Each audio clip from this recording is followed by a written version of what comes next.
Good morning students.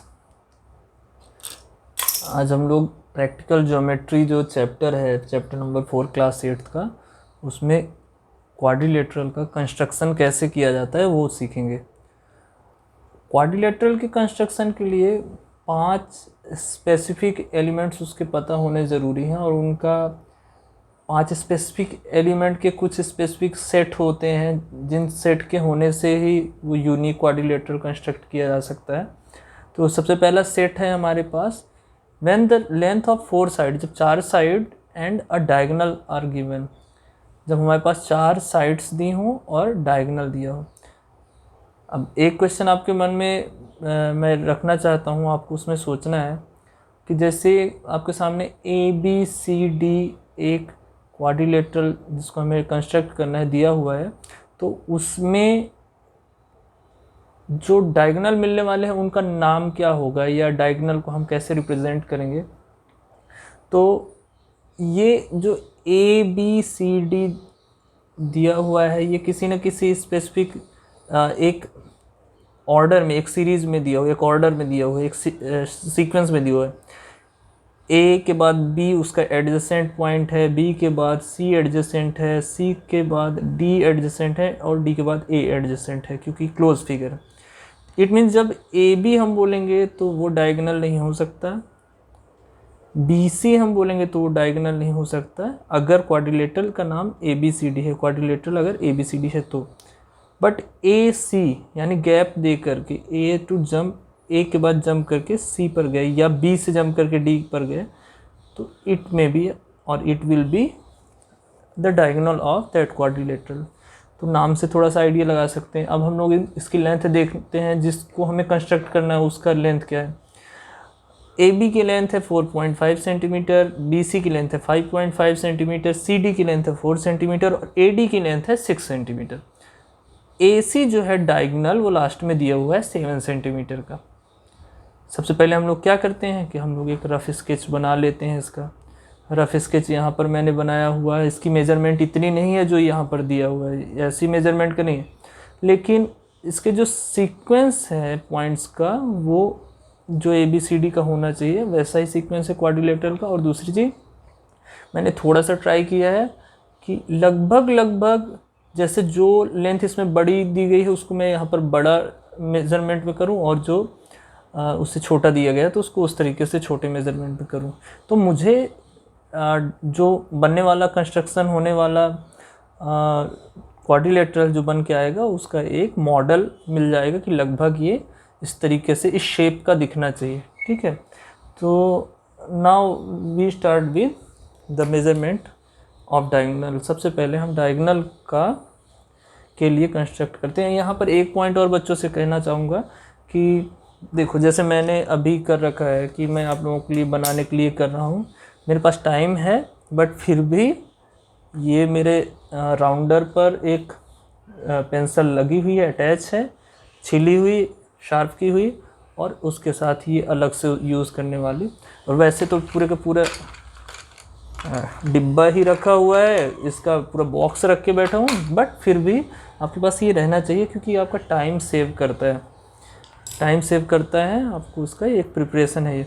ठीक है, examination के टाइम में आपका टाइम सेव करेगा। नाउ हम लोग पहले 7 सेंटीमीटर का, और अब कंस्ट्रक्शन स्टार्ट करने के पहले एक और चीज़ जो आप लोगों से मैं इस वीडियो पर बताना चाहता हूँ कि आप लोगों को कंस्ट्रक्शन को थोड़ा सा असेस कर लेना है कि कंस्ट्रक्शन कैसा होगा, कितना बड़ा उसमें शेप या जो फिगर है, डायग्राम है, बन के तैयार होगा, तो उसको उस तरीके से बनाना है। जैसे सपोज करो कि राइट हैंड साइड में या right side of this page ज़्यादा बड़ा डायग्राम बनने वाला हो तो हमें थोड़ा सा लेफ्ट वर्ड से स्टार्ट करना चाहिए ताकि राइट में स्पेस बाकी रहे, वो स्पेस का हमें मार्जिन लेके चलना पड़े।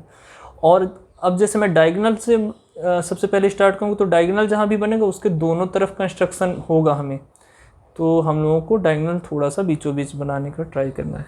ठीक है, इसलिए आप लोग एक बार सोचा करो उसको करने पहले। ठीक है, अब हम लोग इसको पहले 7 सेंटीमीटर में इसका डायगोनल मार्क कर देता हूँ। ये मैंने 7 सेंटीमीटर का डायगोनल मार्क किया है, पॉइंट्स मैंने मार्क कर दिए। और उनका नॉमेनक्लेचर भी कर दिया, that diagonal name is A C, diagonal कर दिया।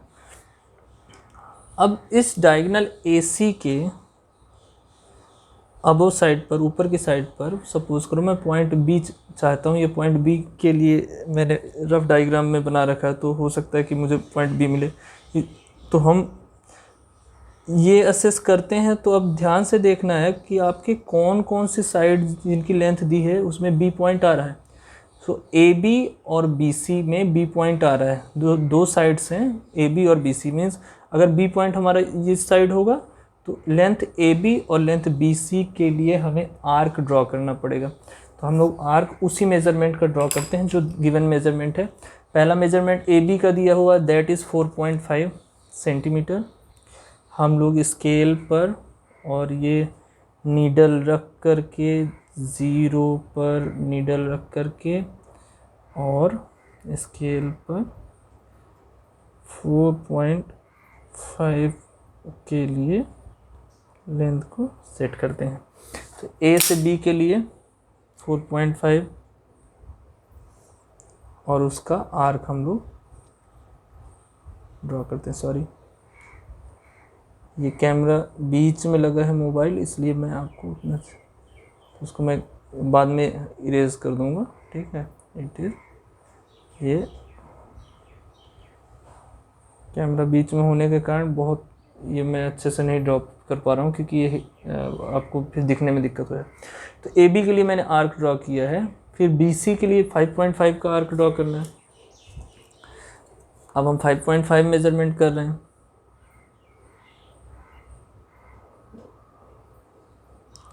ओके, 5.5 के मेजरमेंट के लिए ठीक है। अब हम लोग सी पर नीडल रखते हैं, सी पर नीडल रख के उसी आर्क की डायरेक्शन में ही और हम मार्क करते हैं कितना, it is 5.5। A B is equal to 4.5 centimetre and B C is equal to 5.5 के दोनों आर्क हमने जब ड्रॉ किए तो वो जहाँ पर उनका मीट या पॉइंट ऑफ इंटरसेक्शन है उसको हमने मार्क किया और उस पर हमने लिखा that it will be point B, और हम ज्वाइन भी कर देते हैं उसको। ए बी को ज्वाइन कर देते हैं, point A to B join करते हैं हम, and after that we will join B C. B C को भी हम ज्वाइन कर देते हैं। देखो लगभग हल्का सा वैसा ही शेप आ रहा है जैसे इस हमारा रफ डायग्राम में था। फिर उसके बाद अब हमारे पास पॉइंट कौन सा बचा, 4 पॉइंट का कोऑर्डिनेटर यानी 4 वर्टेक्स हैं, तो उसमें से 1 and 2 and 3 हमारे पास है। अनदर फोर्थ हमें चाहिए, फोर्थ कौन सा होना चाहिए, डी। तो डी के लिए अब हमारे यूज़फुल जो मेज़रमेंट होंगे वो होगा C D and A D. तो ए से 6 सेंटीमीटर डिस्टेंस पर है और सी से 4 सेंटीमीटर डिस्टेंस पर पॉइंट है डी। तो हम लोग इसमें से मेज़र करते हैं अपने राउंडर को या अपने सिंगल पिन डिवाइडर से। इसको हम लोग सबसे पहले ए डी के लिए 6 सेंटीमीटर का मैं आर्क ए से ड्रॉ करता हूँ। ए पॉइंट पर नीडल रखते हैं, ठीक है। ये ध्यान देना है कि मूवमेंट करते वक्त और इसका जो हमने मेज़र किया था वो मेज़रमेंट बिगड़े नहीं, ठीक है। और ये आर्क हमने ड्रॉ कर दिया, ठीक है। अगेन 4 सेंटीमीटर,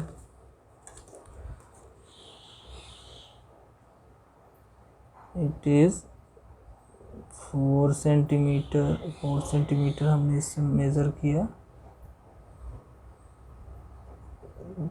थोड़ा सा टाइम लगेगा। 4 सेंटीमीटर मेज़र किया और सी से उसी डायरेक्शन में यानी बॉटम इधर इस तरफ हमने मार्क किया। पॉइंट ऑफ इंटरसेक्शन जैसे ही मिला उस पर आप मार्क करो that it is point D और ज्वाइन करो, ए से डी को ज्वाइन करो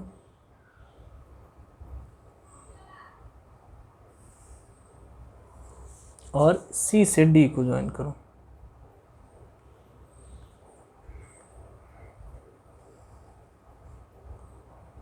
देखोगे लगभग थोड़ा सा मैच करता हुआ ही आएगा, कुछ अंतर होगा क्योंकि ओके। तो इस तरह से हमें कंस्ट्रक्ट करना है। अब इसी के बेसिस पर जो आपका एक्सरसाइज 4.1 है उसको आप अटेम्प्ट करिए। अब उसमें आपको क्वेश्चन सेकंड और थर्ड और फोर्थ में, तो सेकंड तो इसी तरीके का क्वेश्चन है, थर्ड एंड फोर्थ में आपको पैरेललोग्राम एंड रोम्बस दिया हुआ है। तो ये अपने आप में एक आपको फैक्ट ही दिया हुआ है। पैरेललोग्राम में अपोजिट साइड्स की लेंथ जो होंगी वो इक्वल होंगी एंड रोम्बस में जो चारों साइड्स होंगी वो इक्वल लेंथ की होंगी।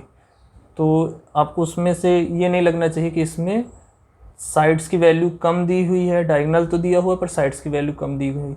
आपको पैरेललोग्राम में अपोजिट साइड जो उसकी होगी उसकी सेम वैल्यू लिखना है और रोम्बस में चारों लेंथ को सेम लिखना है। तो होप करता हूँ आप एक्सरसाइज 4.1 करेंगे और जो भी इसमें फीडबैक होगा प्लीज़ मुझे बताइएगा। Thank you very much.